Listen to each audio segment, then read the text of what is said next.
Shalom semuanya, kita kembali dalam pembahasan Torah bagian ke-44, Parasat Vaitchanan dan Aku Memohon. Inilah doa Mose untuk menyeberang ke masuk ke Eretz Israel. Ini berdasarkan kisah nyata dari cerita mistik di Chabad.com oleh Rabbi Yerachmiel Tilis.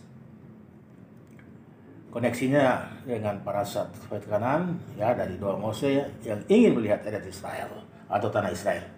Seperti dia katakan dalam Ulangan 3:25, biarlah aku menyeberang dan lihat negeri yang baik, yang di seberang sungai Yordan, tanah pegunungan yang baik itu, dan gunung Libanon. Ketika para dokter lagi berkumpul mengelilingi ranjang seorang yang sakit, kemudian mereka sudah pasrah, ya. Tetapi ketika mereka mendengar dengan suara serak dan sedikit berbisik dari pasien ini, dan dia berkata air, ya mungkin pelan sedikit air seperti itu ya. Nah, para dokter yang tercengang karena mereka telah menyerahkan orang yang tidak sadar ini untuk mati. Mereka terkejut mendengar suaranya lagi. Pendeta yang telah menerima penyerahan terakhirnya di atas ranjang menjadi pucat. Apakah ini keajaiban telah terjadi? Menurut dia. Para dokter segera memulai pengobatan. Selama berjam-jam mereka hadir di samping tempat tidurnya. Akhirnya mereka melihat tanda-tanda yang jelas dari perubahan positif dalam kondisinya. Menjelang malam, mereka dapat menyatakan bahwa situasinya tidak lagi kritis. Orang sakit itu benar-benar keluar dari bahaya. Selama beberapa minggu yang lalu, pria bernama Bagalo itu terus menjadi sangat lemah dan para dokter melarangnya melakukan aktivitas rutin. Akhirnya bagaimanapun dia mendapatkan kembali kekuatan sepenuhnya. Setiap jejak penyakitnya benar-benar telah hilang sama sekali. Seluruh Spanyol menghela nafas lega atas pemulihan Bagalo. Dia adalah salah satu penasihat raja yang paling terpercaya, dengan reputasi yang kuat untuk kejujuran dan kecerdasan.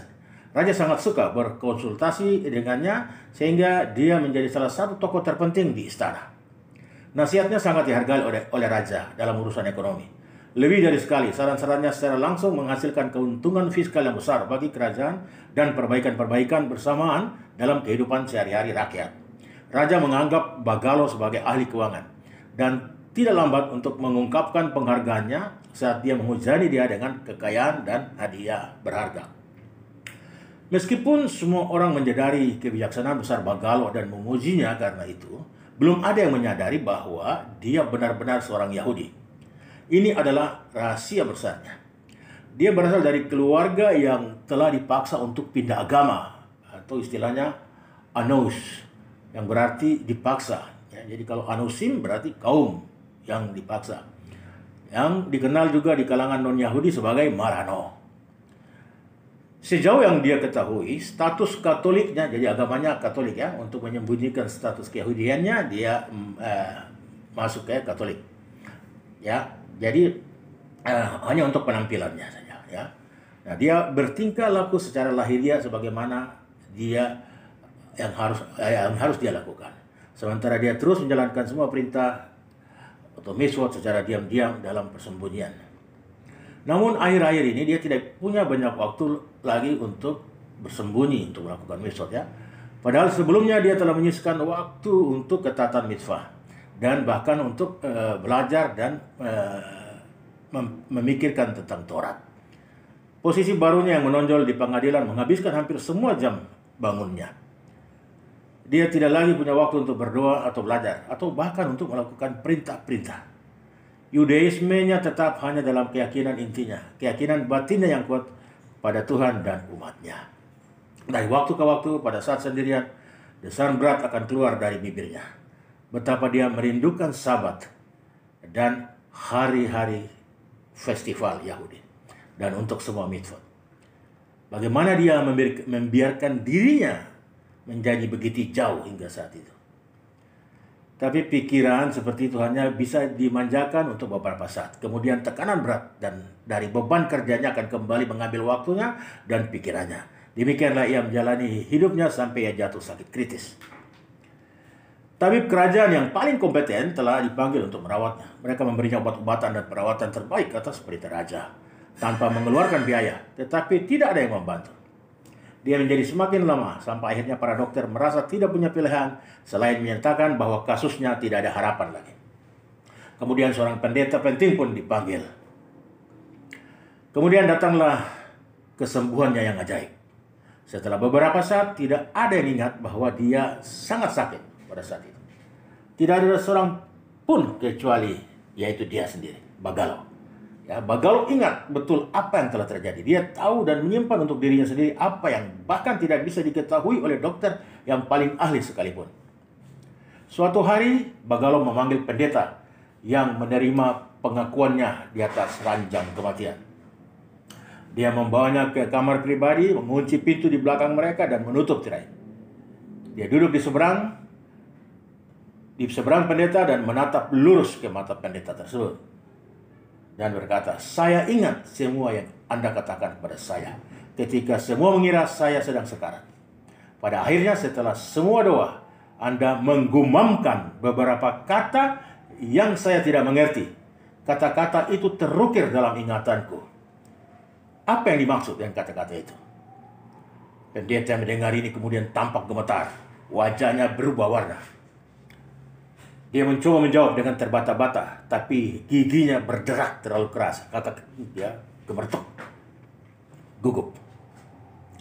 Melihat bahwa orang di depannya susah dan telah membuatnya tidak dapat berbicara, Bagalo melanjutkan.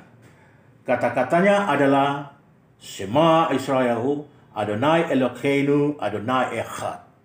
Bukankah itu dua orang Yahudi? Seluruh tubuh pendeta pun bergetar dengan keras. Tetapi tidak ada kata-kata yang keluar dari mulutnya. Jadi, kamu orang Yahudi? Bagalo menekan.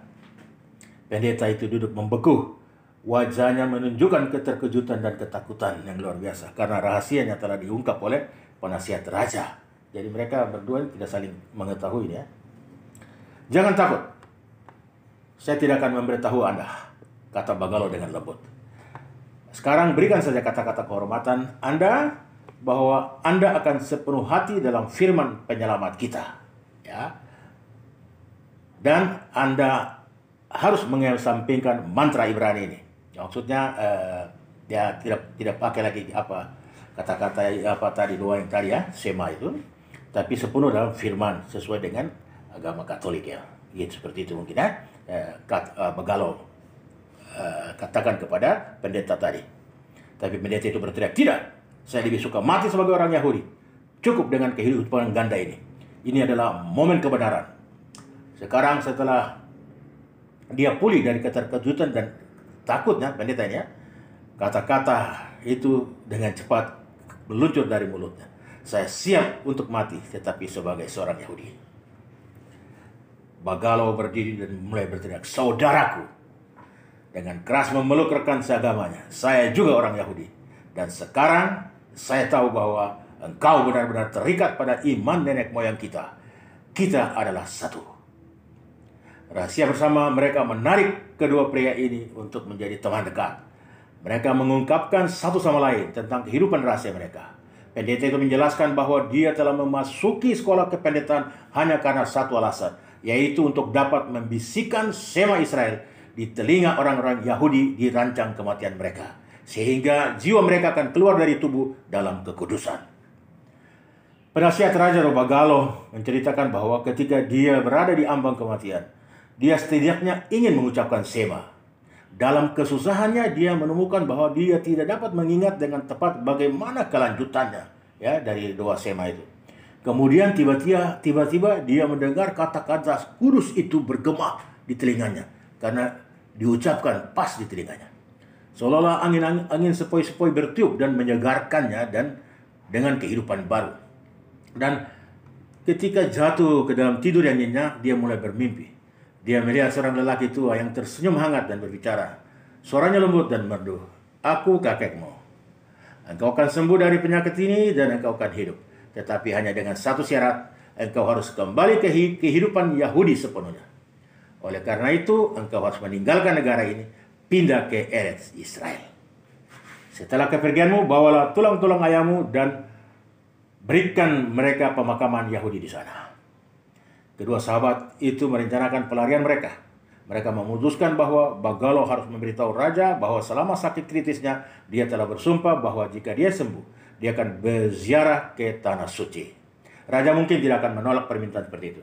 Dia mungkin bahkan akan membantunya untuk memenuhinya. Pendeta akan mengatur penguburan jenazah ayah Bagalo karena pemakaman gereja berada di bawah pengawasannya. Dengan demikian, pasangan itu mampu meninggalkan Spanyol. Setelah serangkaian perjalanan yang sulit, dua Baalei Tesufa atau mereka yang kembali ke taatan Yahudi mencapai kota suci Safed. Di sana mereka mendedikasikan diri mereka untuk kehidupan dan ketaatan kepada mitzvah secara total dan belajar Torah dan doa. Ketika dalam perjalanan mereka pun meninggal, keduanya adalah sadikim yang lengkap. Toda Rabba ve Shabbat Shalom.